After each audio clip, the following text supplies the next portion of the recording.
in the football world, we've reached a very exciting time right now. We're kind of getting towards the tail end of, the leagues coming to a close with, 10, 11 matches left.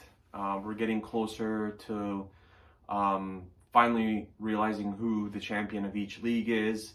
And we've reached the quarterfinals of both Europa League and Champions League. And starting tomorrow, we will be getting into World Cup qualifiers for Qatar. And obviously, Serbia's first task, maybe not so obvious, first task will be beating Ireland. So before I talk a little bit about the match, people who aren't aware, Dragan Stojkovic Pixi was named the new manager of the Serbian national team. And I had a chance to watch his sort of interview from a few days back. And the one thing that I took out of it was he's a straightforward guy. He jokes a lot. Like, there was a bunch of questions asked. What are you going to do if guys, who are called up misbehave? And he said, I'll be the one to drive them to the airport and send them back to where they came from, to the club. So he's kind of, a funny guy. And then he was asked a question about, some of you may know, Dusan Tadic was named the national team captain now.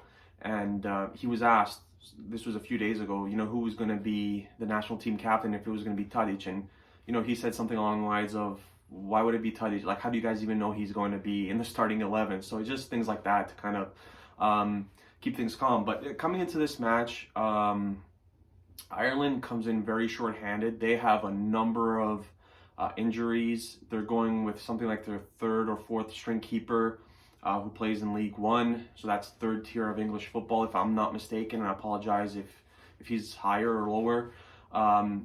A lot of injuries.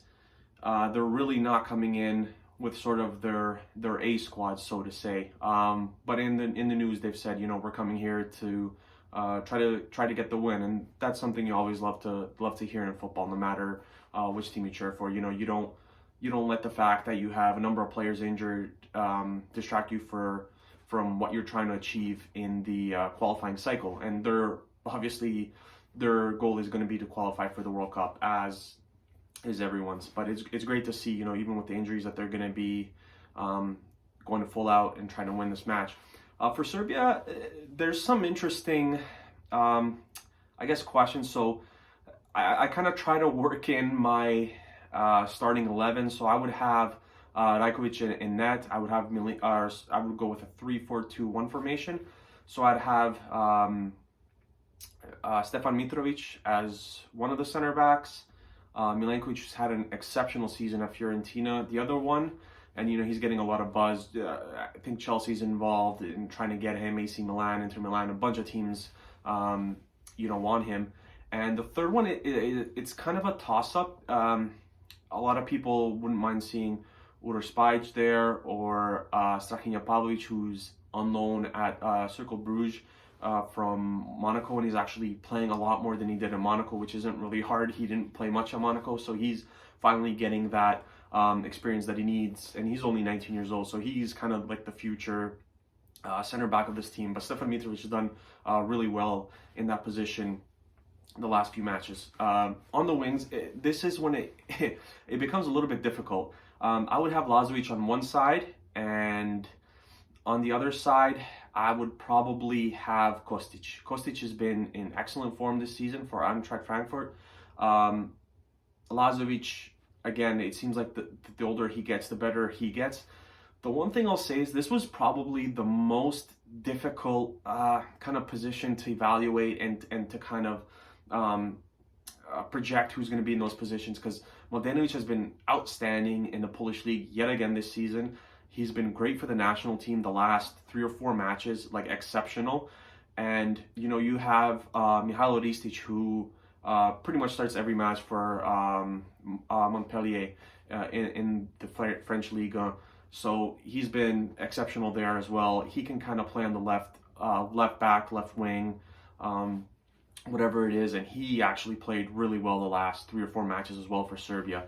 Which is something that we need going forward, because those two positions are glaring weakness, like right back and left back, depending on how the formation kind of fits and what you use. Those are two glaring issues that the national team kind of has. In the middle, Gudel has been exceptional, I think, for the national team. Maksimovic hasn't been that great, I wouldn't say, in the last maybe 2 matches or so, it's not a huge sample size. I would actually have Gudel and Uroš Račić in the midfield there. Uroš Račić has been outstanding for Valencia this season.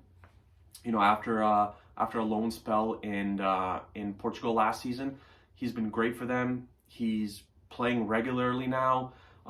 There's talks about, I'm not sure if he got an extension yet or if he's going to get one, but if he does, his next move is going to be a big one. He's done exceptionally well, and that's to take nothing away from Maksimovic, and I know he's been playing very well at Getafe for a number of years now, but I would go with the pivot of Gudel and what did I just say now? So I would go with the two of them, Gudel and Račić. Sorry about that. I would go with that pivot in the midfield there. Gudel has been, again, outstanding, and it seems like the older he gets, the better he plays for the national team. And even, the last, in the playoff and matches before that, he actually played a center back as well, which is something that I don't think he's going to start as a center back. Like I said, there's kind of options at center back. It just, how good is that third person as a center back? He's an option, but I don't think Pixie's going to go that way. So that's 3-4, and then 2 I would have is Filip Đuričić and obviously Tadić, because Tadić, as a new captain, he's obviously going to be in the starting 11. Filip Đuričić has been outstanding this season as well for Sassuolo, so that's the reason why I would have him there. Milinkovic-Savic for the national team, I know he's been really good for Lazio for a number of years now, but for the national team, he's really hit or miss. So what a lot of people will point to is the 2 goals he scored against Norway when he came off the bench. That kind of got Serbia into the playoff against Scotland, where they lost. So those 2 matches are perfect kind of analysis for what Sergej Milinkovic-Savic has provided to the national team. So he comes off the bench, he scores 2 goals against Norway, and then against Scotland, he's essentially nowhere to be seen. Now, obviously, his role at Lazio, I don't watch too much of Lazio, but when I do, a lot of the play kind of runs through him, and then he gets Immobile involved up top, or whoever is playing there, Saicedo or whoever it is. But with Tadić here, Tadić, has a lot of possession of the ball. I just think that Đuričić fits in better with what the national team is trying to accomplish right now. And that's not saying that I'm going to write Sergej Milinkovic-Savic off by any stretch of the imagination, but I think Đuričić just fits in better with the national team and, what we're kind of trying to do. And as striker, it's tough, but it's really not that tough. If we're going by form, it should be Dusan Vlahovic, and there's no debate about that. Mitrovic hasn't played much at all for Fulham the last month and a half to 2. Jovic was sent on loan back to Frankfurt. He doesn't play there much as well. Georgi Despotovic is an interesting player because he's scoring a lot in Russia, so it's going to be really difficult to kind of keep him out of the starting 11 going forward. But I think it has to be Dusan Vlahovic. And look, I believe that there's 5 subs in the qualifying matches as well. At halftime, you could already make a sub. So if Vlahovic isn't making a big enough difference in the match, then you could sub him off and you could go with a guy like Jovic, Mitrovic, or Despotovic. It really does depend. So I actually said at the beginning of this that, the 2 positions of concern are the left back, right back, or right wing back, whatever you want to call them. But there's also so many other options that you could have going forward. So the midfield pivot, I actually had Gudel and Račić, which it's probably going to be Gudel and Maksimovic, but I would have Račić there just to award him for what he's done for Valencia this season. And then the striker position again is something that is a talking point, and the same thing with Sergej Milinkovic-Savic. Personally, I just don't think that Sergej Milinkovic-Savic has provided the national team with enough going forward for him to warrant a start. And look, Filip Đuričić maybe hasn't either, but his form this season has been really good, and him and Tadić work really well in that section of the field as well, as we've seen in the past against Norway. I thought they were both exceptional. So I think that's kind of the main question that we have. Also in goal, you have Rajkovic, but you also have Marko Dimitrovic, who plays for Eibar, and he's also due to sign for Sevilla soon.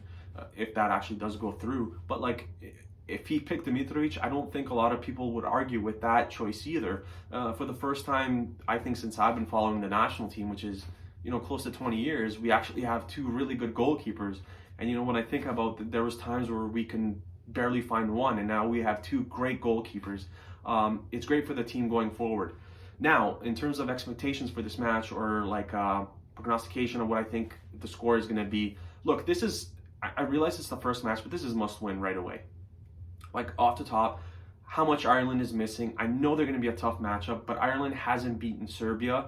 I believe Serbia has 2 wins and 3 draws. So 2 of the matches were qualifiers and 3 of the matches were friendlies. So we haven't lost the Republic of Ireland yet. So that's something to kind of think about going forward. And like I said, this has to be 3 points in the bag, and this can't be a 1-0 win where we scored in the 90th minute. This has to be like a 3-0 4-1 statement match going forward, because we have Portugal coming up in 3 or 4 days, and then 3 days after that we have Luxembourg.